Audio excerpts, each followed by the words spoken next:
Hello Stage 3. In this video I'm going to explain task 3.1. I know last week for task 2.1 you did a lot of writing and paragraphs. This week it should be a little bit shorter, there should be less writing, just some sentences this week, no paragraphs. The topic will be giving advice. I think you will study this with your teacher, and we will just use one grammar, one sentence structure, and we will practice with it. So the grammar we need to use for task 3.1 is should. And before we practice, just to explain a little bit, some people, when you use Google, when you translate, if you translate the word should to Arabic, sometimes it says should, yani lazim. The problem with this in English, should does not mean lazim. It's similar, but a little different. So to explain, lazim in English, we say must. And this has a very, very strong meaning. When we're talking about the manager, maybe your father, maybe the police, you must do this, lazim do this. It's very, very strong. And usually coming from the person, a very powerful person, very strong person. Should is different. Should is not very strong. We use it the same way, but it's just more soft. So when we say you should, it means it's good for you, it's a good idea, but it doesn't mean lazim. If I say to you, you must upload your portfolio, meaning lazim upload your portfolio. It's important, it's a strong meaning. If I say you should answer these questions, means it's less strong. It's good for you, but you don't have to. Mublazim, it's soft, we can say. So we use should for saying, oh, this is good for you, this is a good idea. We use it to give advice, yani to help people, and sometimes just to give our opinion for someone else. Like I can say, oh, Khulud, you should practice spelling. It's not lazim, it's not must, it's just my advice, my opinion. So remember, must is strong, should not so strong. And just so we can cover the grammar, I think your teacher will cover this as well. When we talk about should, it's an easy sentence to use. We have the subject, I, you, he, she, we, Mr. Richard, Miss Fran, Miss Sila. We then have should, and then we just have verb 1. Okay? For example, down here, you should remember this grammar. Subject, should, and verb 1. If I change the subject to he, to she, nothing happens. No s's, no ings, no to, never say should to. Just subject, should, verb, only this.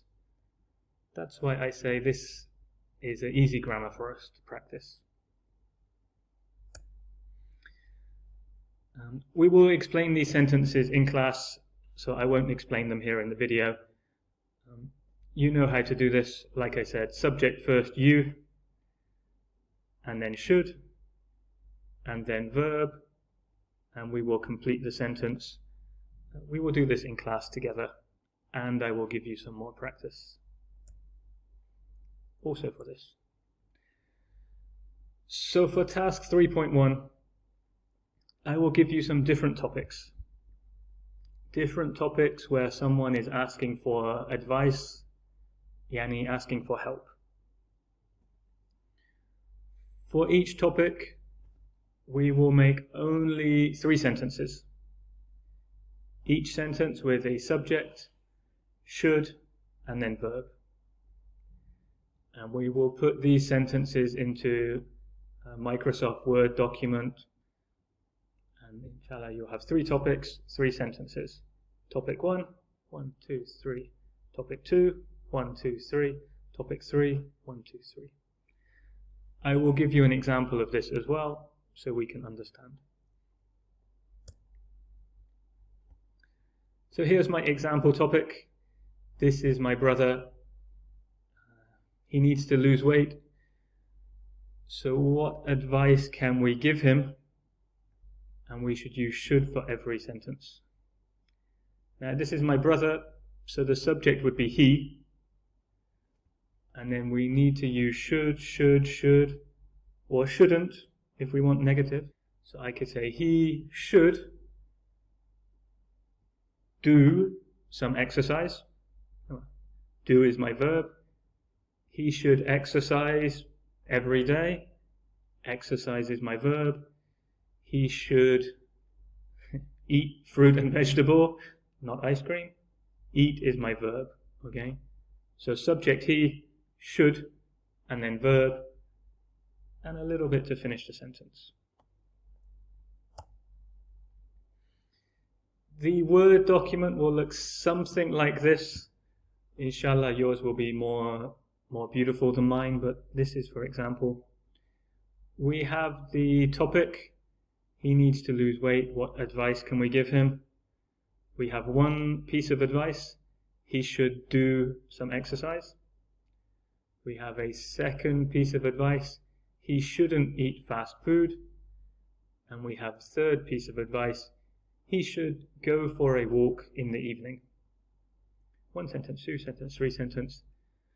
I put the picture in the Microsoft Word document to make it more interesting, more beautiful.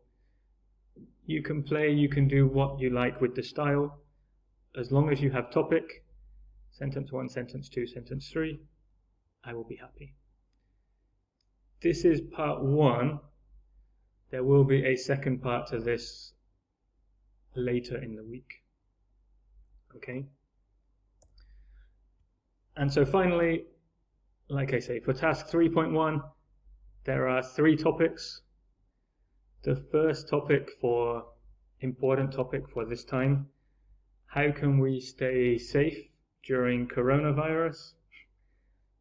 Many things. If you look on Instagram, if you watch the news, for example, subject is we should wash our hands for 20 seconds. We should not do some things, we should do other things, okay? So topic 1, how can we stay safe during coronavirus? Topic 2, also for this time, talking about Ramadan. I always feel tired in Ramadan. What can I do? How can I feel less sleepy?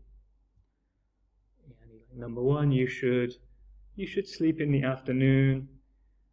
Number 2, you shouldn't stay awake all night. And give me your ideas, your advice. And the last topic, the topic is for me. Mr. Richard, I want to learn Arabic. How can he do this, or how can I do this? You know my Arabic is not so good. Kev, what can I do to improve? He should do this, he should do that. He should not do this. He should study. Yani, your advice for me, how can I learn Arabic? So this is the start of task 3.1. 3 topics. Topic 1, 3 sentences with should or shouldn't. Topic 2, 3 sentences. And topic 3, also 3 sentences. Total 9 sentences. Every sentence with should, or shouldn't. Subject should and verb 1. I will send this to the WhatsApp group and to email. If you have questions for me, you know how to contact me. Inshallah, this week will be an easy task so everybody can finish on time. Ma salama, and I will see you in class.